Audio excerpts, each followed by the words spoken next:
أعوذ بالله من الشيطان الرجيم بسم الله الرحمن الرحيم واتبعوه لعلكم تهتدون اور ان کی پیروی کرو لعلکم تہتدون تاکہ تم ہدایت پا جاؤ۔ تو بات ہو رہی تھی حضور پاک صلی اللہ علیہ وآلہ وسلم کی اتباع کی اور پیروی کی۔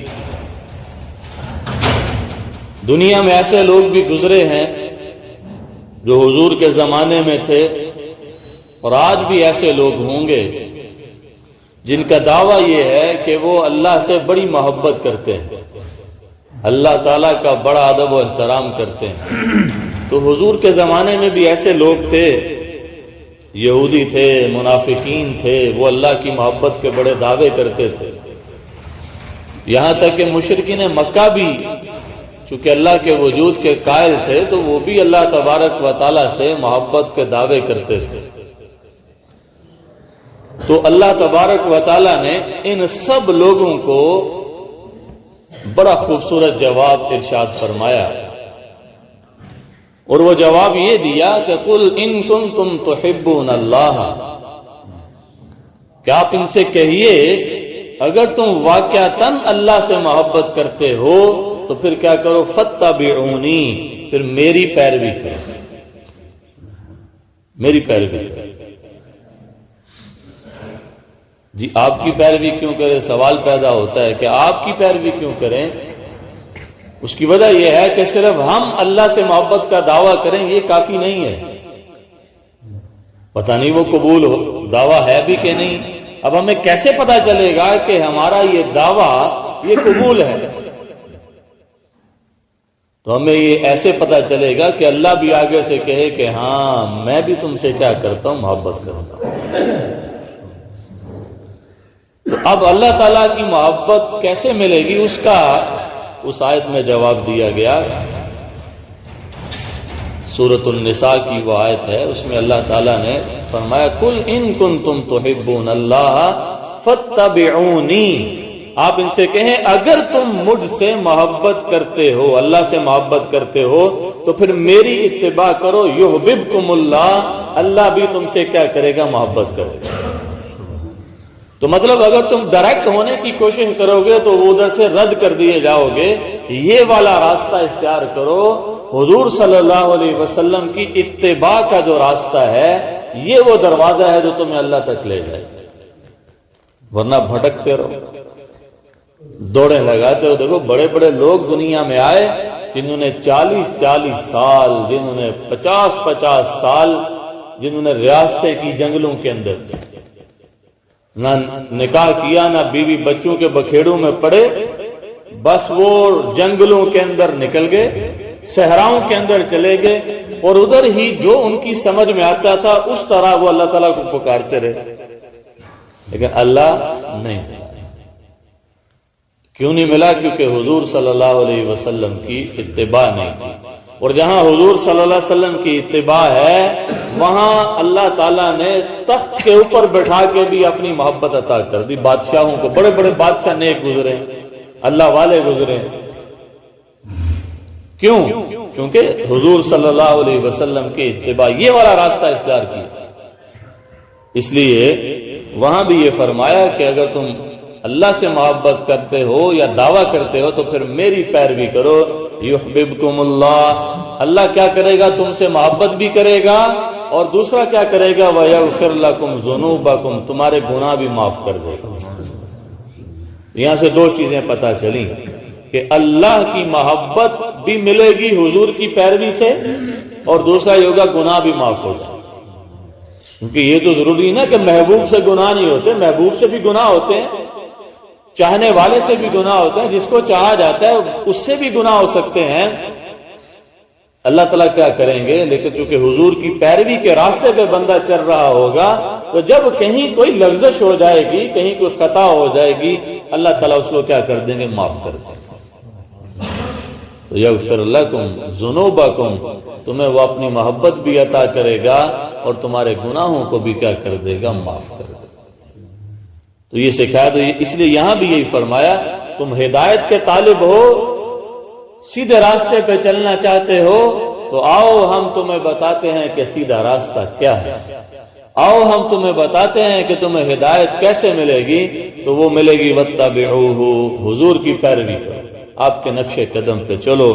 تو حضور کے نقش قدم پہ کہاں کہاں چلنا ہے؟ زندگی کے ہر شعبے، زندگی کے ہر موڑ پر، خوشی میں، غمی میں، جنگ کی حالت میں، امن کی حالت میں، جوانی میں، بڑھاپے میں، بیماری میں، صحت میں، ہر لحاظ سے حضور کی کیا کرو؟ اتباع کرو۔ جی حضور کی پیروی کیوں ضروری ہے؟ اگلا سوال پیدا ہوتا ہے، تو اس کا جواب ہمیں دیا گیا سورہ احزاب کے اندر، لَقَدْ كَانَ لَكُمْ فِي رَسُولِ اللَّهِ أُسْوَةٌ حَسَنَةٌ۔ حضور کی پیروی اس لیے ضروری ہے کہ حضور صلی اللہ علیہ وسلم کی زندگی کے اندر تمہارے لیے بہترین نمونہ موجود ہے۔ تم صحیح معنوں میں اللہ کے بندے بننا چاہتے ہو تو حضور کو دیکھو، انہوں نے کیسے اللہ کی بندگی کی۔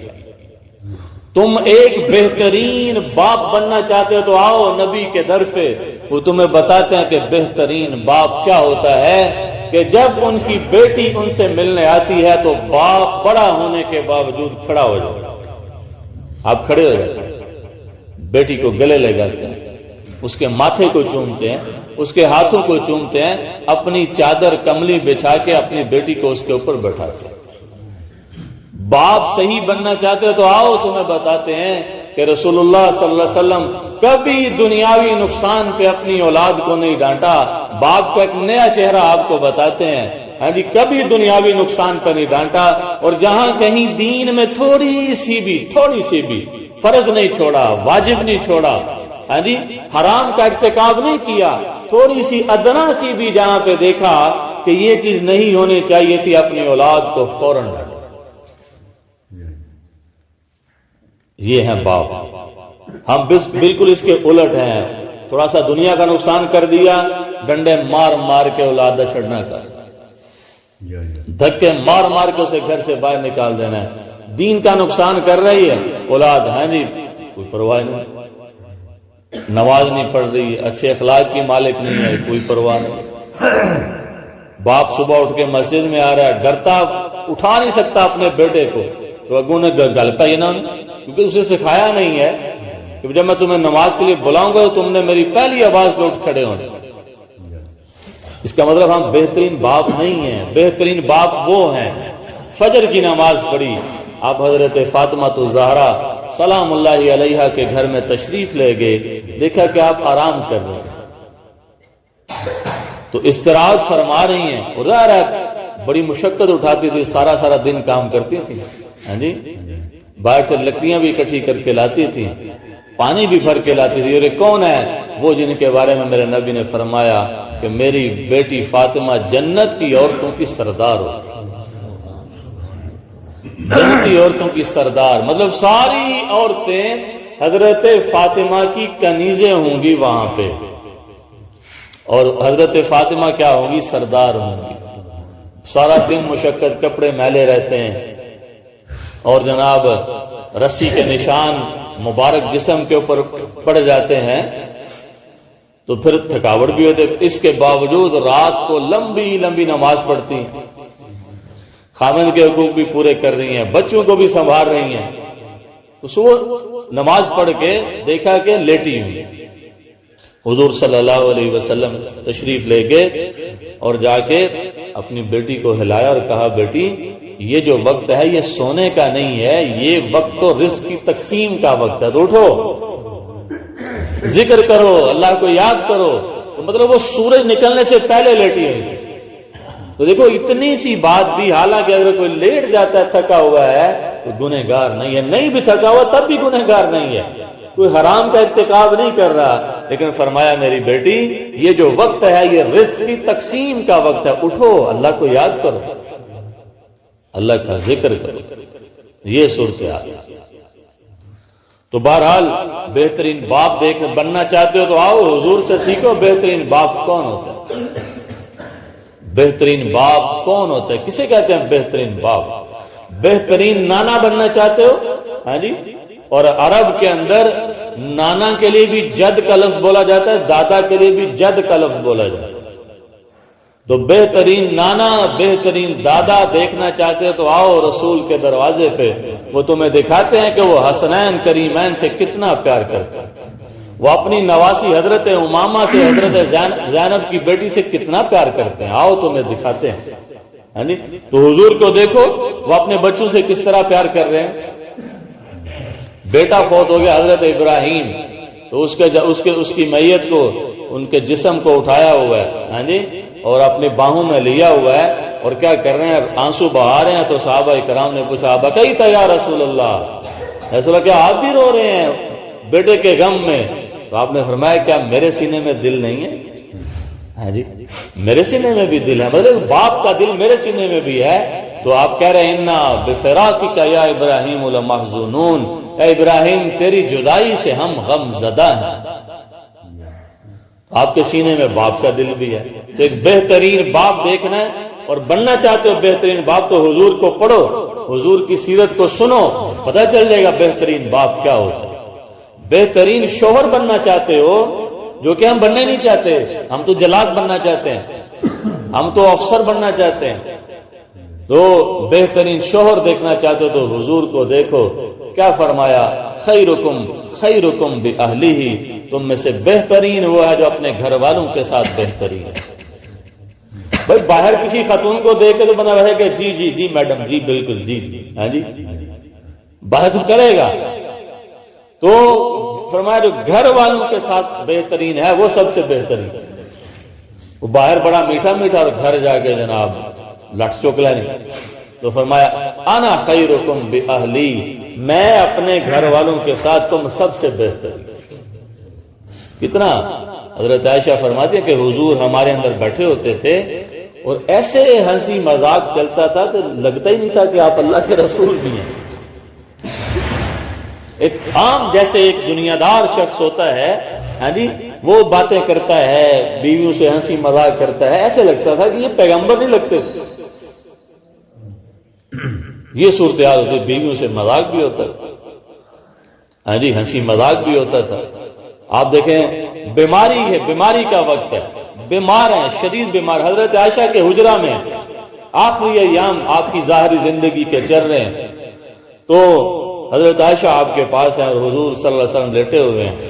تو فرمایا، مذاق دیکھیں اس وقت بھی مذاق کر رہے ہیں، فرمایا عائشہ کیا ہی اچھی بات ہو کہ تم مر جاؤ، ہاں جی، تم فوت ہو جاؤ اور میں تمہارا جنازہ پڑھوں، پھر میں تمہیں اپنے ہاتھ سے قبر میں اتاروں، ہاں جی، پھر مٹی ڈالوں، تمہارے لیے دعائیں مغفرت کروں۔ تو حضرت عائشہ کہتی واہ واہ واہ واہ، بڑی بات ہے، دیکھو کیسی بات کر رہے ہیں، مطلب آپ یہ چاہتے ہیں میں مر جاؤں، مجھ سے جان چھوٹ جائے، جس طرح عورتیں کہتی ہوتی ہیں، اور میرا آپ جنازہ پڑھ کے مجھے قبر میں دفن کر دیں، پھر میرے ہی حجرے کے اندر کسی اور بیوی کو لے کے آپ یہاں پہ رہیں، بڑی بات ہے بھائی، ہے کیا بات کر رہے ہیں؟ تو آپ مسکرا پڑے، ہمیں کہ نہیں میں مذاق کر رہا ہوں، میں حقیقت تھوڑی بیان کر رہا ہوں۔ تو مسکرا پڑے آپ۔ ان کو نہیں پتا تھا کہ معاملہ اس کے برعکس ہونے والا ہے، معاملہ اس کے برعکس ہونے والا ہے۔ عائشہ تمہیں ہی کئی دہائیاں میرے بغیر یہاں پہ رہنا پڑے، ان کو نہیں۔ تو یہ دیکھیں اس موقع پر بھی حضرت عائشہ صدیقہ رضی اللہ تعالی عنہا کا وہ دل بہلا رہے ہیں اور مذاق کر رہے ہیں، ان سے مذاق کر رہے ہیں۔ اور بیوی کو مطلب عائشہ نام ہے تو کیا کہہ کے پکارتے ہیں، عائش، شارٹ نام، مختصر نام سے پکارتے ہیں، عائش، کبھی ہمیرہ کہہ کے پکارتے ہیں، ہاں جی۔ اور ایک جگہ پہ بیٹھ کے کھانا کھاتے ہیں، ایک برتن کے اندر کھانا کھاتے ہیں، ایک برتن کے اندر، ادھر سے عائشہ کھا رہے ادھر سے آپ کھا رہے ہیں۔ ایک گوشت کی بوٹی کو اب جب یہ چیزیں بیان کی جاتی ہے تو کہتے ہیں مولوی تم دیر آنے مرید نہیں پڑا، ہاں جی، تو تہاں بچے ڈاؤن لوڈ کر لینا جی تھوڑے تو ہی رن مریض نہیں تھے، بچے نیٹ تو ڈاؤن لوڈ کیتے ہیں 6-6 7-7 بچے۔ اچھا تو آپ وہ نا حضور صلی اللہ علیہ وسلم گوشت کھاتے ہیں، بوٹی، عرب میں رواج تھا بڑی بڑی بوٹیاں بناتے تھے، جیسے ہم تو چھوٹی چھوٹی بوٹی بنا، وہ بڑی بڑی پیس ہوتے تھے گوشت کے۔ وہ پکڑا، حضرت عائشہ نے پکڑا اور وہ آدھا کھا کے نا آدھا چھوڑ دیتی، رکھ دیتی تھی، اور پھر اس کو پکڑ، اسی کو پکڑ کے حضور کھاتے تھے۔ اور پھر پوچھتے تھے، جب پانی پینے کی باری آتی پیالہ اسی میں حضرت عائشہ پانی پیتی، اسی میں حضور صلی اللہ علیہ وسلم پانی نوش فرماتے. اور ایسا ناپاکی کے ایام میں بھی ایسا ہی ہوتا تھا، ساتھ بیٹھ کے کھانا کھلاتے تھے. تو پھر جب پانی حضرت عائشہ پی لیتی پہلے کہتے تم پیو، اور جب پی لیتی تو اس کے بعد فرماتے کہاں سے تم نے پیا؟ ادھر سے منہ لگا کے پانی. تو یہ محبت تھی. اور ظاہر ہے جب میاں بیوی میں اتنی محبت ہوگی کہ بندہ باہر طرح نا کھے کھائے گا. جو ہمارے حالات آج ہو چکے ہیں، ہاں جی، کہ ہمارے مرد تو لڑکے بیچارے شادی شدہ مرد بہ کے ہوئے کبھی باہر جا کے باہر کے ماحول، دفتروں کے ماحول، اسکولوں، کالجوں، یونیورسٹیوں کے ماحول دیکھے.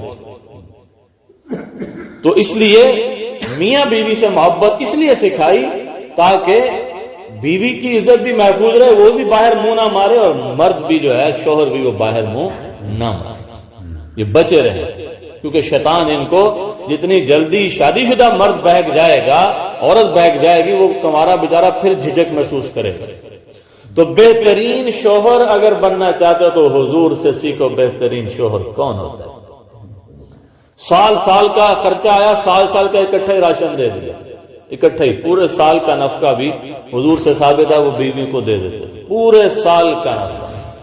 اور آپ کی چونکہ 11 شادیاں ہوئیں، 2 بیویوں کا انتقال ہو گیا آپ کی حیات طیبہ میں، 9 بیویاں زندہ، وفات تک آپ صلی اللہ علیہ وسلم ان میں عدل کرتے تھے، انصاف کرتے تھے، کبھی کسی کے ساتھ ڈنڈی نہیں ماری. اور اس کے باوجود اللہ تعالیٰ سے کہتے ہیں یا اللہ اگر میری طرف سے کوئی کمی بیشی ہو تو میں اس کے لیے معذرت چاہتا ہوں، میں تو اپنی طرف سے پوری برابری کرتا ہوں. تو بہترین شوہر بننا ہے تو حضور کو پڑھیں، اور بہترین اگر دوست بننا ہے، دوست کیا ہوتا ہے؟ دوست کہتے ہیں حضور سے سیکھیں دوستی کیسی چیز ہے جی. آپ بہترین دوست ہیں. اور اس سے بھی بڑھ کے اگر بہترین دشمن کسی کا بننا ہے تو وہ بھی حضور سے سیکھیں آپ کیسے دشمن. دشمنی بھی حضور سے سیکھیں. آپ کی دشمنی تھی کافروں سے، لیکن کافروں سے تھی، مسلمانوں سے نہیں تھی.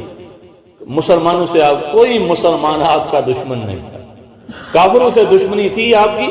اور ہمارے ہاں ہماری دشمنی جو ہوتی ہے وہ ظاہر ہے وہ شریف لوگوں کے ساتھ ہوتی ہے، بدماشوں کے ساتھ ہماری صلح ہوتی ہے، اور شریف لوگوں کے ساتھ ہماری دشمنی ہوتی ہے. مسلمانوں کے ساتھ ہماری دشمنی ہوتی ہے، عزیز و اقارب کے ساتھ ہماری دشمنی ہے، اور جن کے ساتھ دشمنی ہونی چاہیے ان کے ساتھ ہمارے یارانے اور دوستی ہیں. تو آپ ایک بہترین دشمن بھی تھے کہ ابو سفیان مکہ میں ہیں، قحط پڑ گیا، اور ابو سفیان نے کیا کیا؟ آپ کی طرف قاصد بھیجا مدینہ میں، کہا جی قحط پڑ گیا ہے اور جناب بڑے برے حالات ہیں، مشکل حالات ہیں، ایک تو ہمارے لیے دعا بھی کریں کہ اللہ ہمارے قحط کو ختم کر دے، دوسرا ہماری کوئی مدد بھی کرے. اب دیکھیں وہ کہ جن کی وجہ سے حضور کہاں نکلے ہیں؟ مکہ سے مدینہ پہنچ گئے. وہ لوگ جنہوں نے احد کے میدان میں آپ کے چچا کو قتل کیا، 70 مسلمانوں کو شہید کیا ہے، اور وہ جب آپ کے پاس آیا ان کا قاصد، تو حضور صلی اللہ علیہ وسلم نے یہ نہیں کہا کہ چلو میں شام کو دعا کروں گا، تہجد کے وقت دعا کروں گا.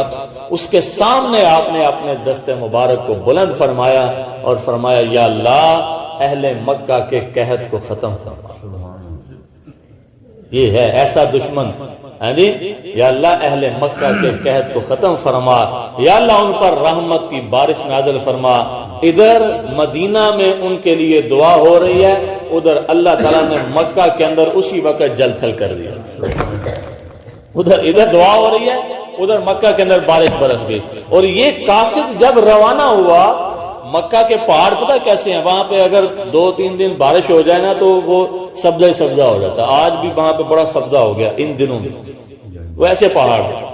تو وہ جناب جب یہ قافلہ واپس پہنچا ہے، قاصد ان کے واپس پہنچے ہیں، تو مکہ کے اندر جناب ہریالی ہو چکی تھی. 7 دن لگتے تھے مکہ جانے میں. تو پھر حضور نے صحابہ اکرام کو فرمایا جس کے پاس جتنا کچھ ہے نا توفیق ہے، راشن اکٹھا کرو ان کے لیے، اور پھر ان کو بورے بھر کے راشن بھی دے کے ان کو روانہ فرمایا. دشمن ایسے تھے، دشمن ایسے کہ اگر دشمن سے کوئی وعدہ کیا اس کی پاسداری کیا. دشمن اگر سر پہ چڑھایا ہے تو پھر بھی اس کو کچھ نہیں کہا. مثلا گریبان سے بھی پکڑ لیا ہے تو اس کو کچھ نہیں کہا، اس کے ساتھ بہترین برتاؤ کا معاملہ کیا ہے۔ بہرحال یہ ٹاپک، یہ عنوان تو جمعے کے ہیں تفصیل سے بیان کرنے کے، تو اگر ہم ایک بہترین انسان بننا چاہتے ہیں ہمیں چاہیے کہ ہم حضور کی زندگی کو سیکھیں، حضور کی زندگی کو پڑھیں، حضور کی زندگی کو سنیں، اور سن کے اپنے آپ کو ان کے سانچے میں ڈھالنے کی کوشش کریں۔ ہاں جی، سچے وچ اٹ پیندی ہے نا، مٹی دیکھو کس طرح ہوندی ہے، جب سچے چ پیندی ہے سونی اٹ باہر نکل آتی۔ تو حضور کے سانچے میں جہاں تک ہو سکتا ہے اپنے آپ کو ڈھالنے کی کوشش کریں۔ چلو تھوڑی بہت نقل ماریں گے، اللہ تعالیٰ کو 33 نمبر دے ہی دے گا نا، وہ 33 والا ایتھے بھی پاس ہو جاتا ہے، تو 33 نمبر بھی مل گئے ماڑے ماڑے، چلو اللہ تعالیٰ کو بیڑا پار کر دے گا۔ اللہ فضل اور حضور دیاں دعاواں نال اللہ تعالیٰ ہم سب کو عمل کی توفیق عطا فرمائے۔